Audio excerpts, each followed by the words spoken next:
special episode, I am delighted to welcome one of this year's Lexpert Rising Stars for 2021, Kate McGrann, a partner at Crawley, MacKewn Brush. Hi there. Kate's litigation practice includes complex corporate, commercial, professional discipline, employment, fraud, and defamation issues.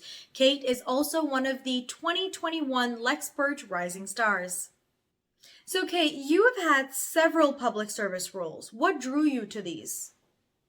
I feel very lucky to have gotten to do a couple of different public service mandates during my time as a lawyer.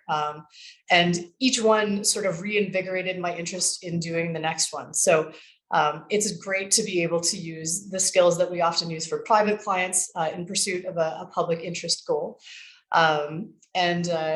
They generally offer the opportunity to work with people that I wouldn't normally get to work with, to learn about topics that wouldn't cross my desk in the normal course of my practice, and to tackle issues that just don't normally come up in private practice. So it's the challenge and also the feeling that you're contributing to something outside of just your normal client base that have me coming back to those kinds of projects.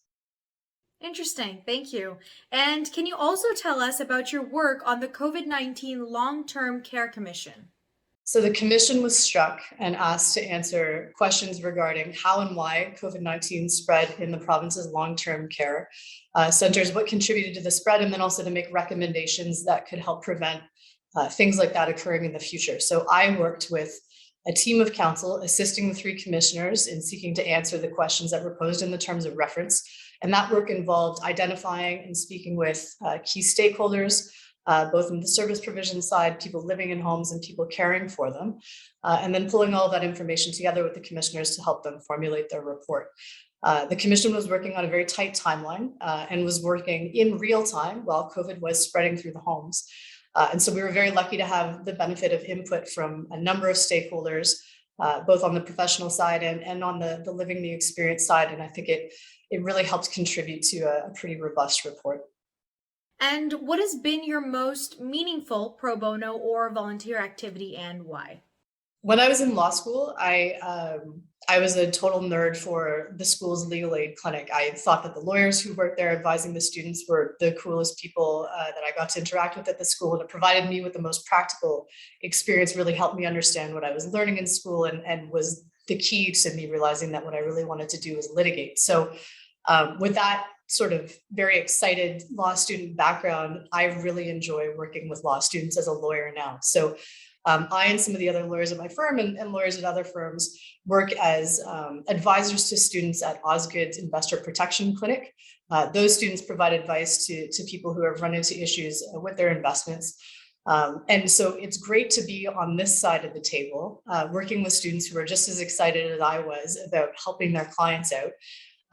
And so I get a lot out of that work, but it's also great to watch the students and what they're able to accomplish and see the number of clients who get assistance to that clinic who might not otherwise be able to see the kind of outcomes that we're seeing. So for all of those reasons, selfishly and otherwise, that is currently my most meaningful pro bono involvement.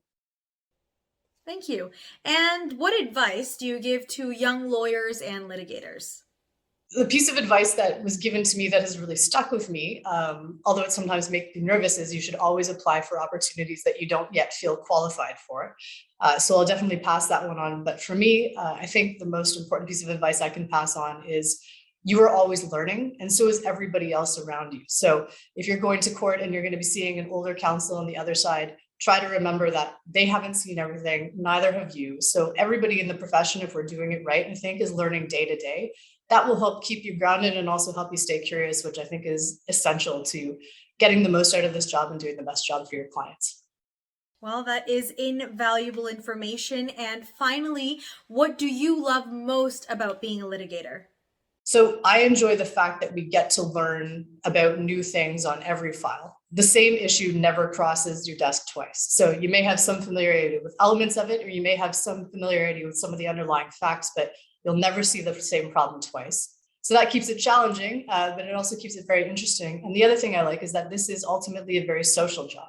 Yes, you'll spend some time at your desk with your head down doing research, writing, planning out your examinations and things like that. But at the end of the day, you are required to interact with people, your clients, opposing counsel, court staff, et cetera. And I find that energizing. And so it really keeps the job interesting and keeps me excited about coming to work every day. Well, that is brilliant advice. Thank you, Kate. Congratulations once again, and thank you for joining us. Thanks so much. Bye-bye. And thank you for watching.